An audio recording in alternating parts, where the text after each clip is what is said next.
Welcome to the 1099 ETC program. This tutorial covers e-filing the 1099 NEC forms to Utah using e-file services. To begin, the pair ABC payroll has been created, and the 1099 NEC form data has been entered. This is the main menu. To continue, select e-filer. This is the e-filer menu. Select e-file services. Now click OK.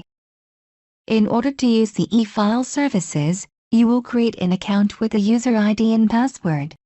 The user ID can be up to 30 characters in length. The password must be at least 10 characters in length, and include one uppercase letter and one number. This information logs you into the third-party system, so that you can submit the information for processing. The login information that is entered should be for the user that is submitting the data. All fields in red are required, the others are optional. You can also elect to remember password, so that you will not be prompted to enter it during the e-filing process. The transmitter is the person that is submitting the file, not the company that is being submitted. Fill out all of the required fields and click Submit. In a few moments, you will receive a message that the account was created and/or updated successfully. If you receive an error, correct it and resubmit again. Click OK to continue. Once the account is set up, we are ready to e-file. Select Create New Batch. Here are the e-filing options. Select 1099 as a form. Then select NEC as the form type. Next, select the services for this batch. Select e-file to state, and then Utah. Click OK.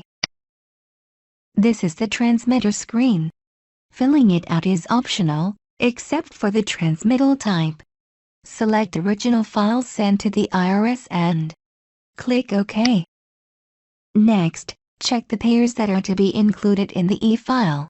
Multiple pairs can be selected. For the tutorial, select ABC payroll. Click OK. This prompt will display for each pair. That is why for multiple pairs it is important to answer the prompt for each one correctly. Make sure to select Skip if there is no data for that pair. Otherwise, the process will abort. Click Process. At this point, the forms are being checked for any errors or warnings. If there are any errors, they must be corrected or the batch will not be created. In most cases, you can still file with warnings, however, you can go back and correct them as well. If you had other pairs to process, select Process More Pairs. This will take you back to the Select Pair screen where you can select other pairs to include in the file. Be very careful when selecting pairs. If you accidentally select one that is already in the batch, the data will be duplicated. For the tutorial, select all pairs processed. Click OK. If there are warnings or errors, please view or print the activity output. The report will list the warnings, errors and the record numbers where the errors occurred. That information is used to correct the records in the W-2 or 1099 forms filer. Click Quit to continue.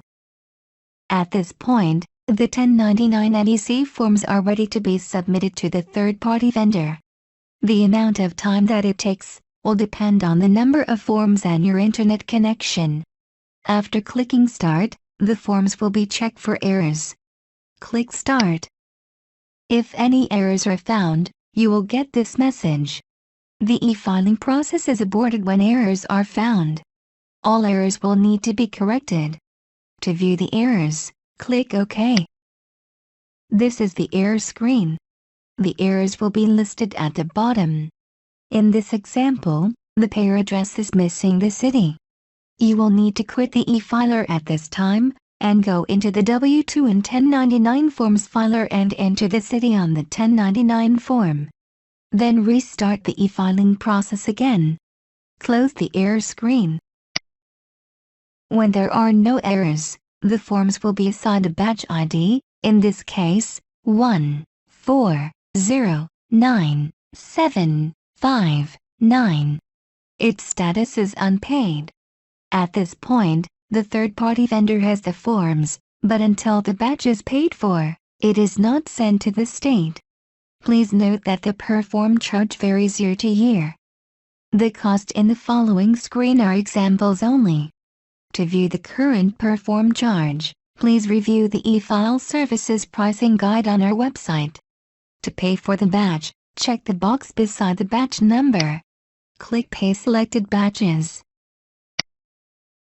If the batch is ready to be processed, confirm that the batch number is correct. Once Yes is clicked, the batch cannot be cancelled. Click Yes to continue. If the payment information has not been set up, the credit card information will need to be set up on a secure website. Click Add Card. You will be directed to a secure website to set up the credit card information. Enter the information and click Submit. Once the credit card information has been added, click OK.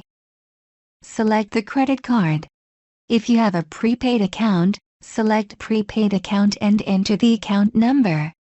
Click OK. At this point, the third-party vendor has received and accepted the payment information. Click OK.